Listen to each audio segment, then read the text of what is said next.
ప్రశాంత్ కిషోర్ అయితే పూర్తిగా కెరికేశాడు.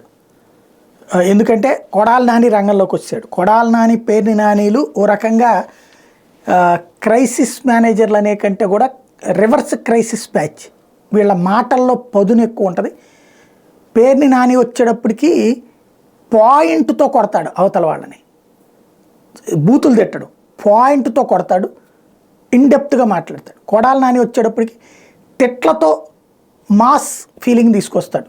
ప్రశాంత్ కిషోర్ ఓడిపోతుందంటూ మాట్లాడినటువంటి మాటల మీద ఆడే అక్కడ దేనికి పనికిరానోడు, ఐప్యాక్ వాళ్ళు తరిమేశారు, ఐప్యాక్ వాళ్ళు ఇప్పటికీ మాకు పనిచేసి పెడుతున్నారు, వాళ్ళు తరిమేశారు, అట్టంటోడు మాటకి వాల్యూ ఏంటి ఇలాంటి పదాలు వాడేశాడు.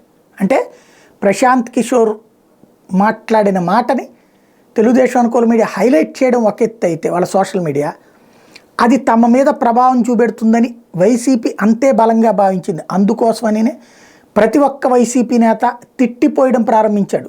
ఖండించడం కాదు, తిట్టిపోయడం ప్రారంభించారు. అంటే పీకే బాగా కెలిగేసినట్టున్నాడు.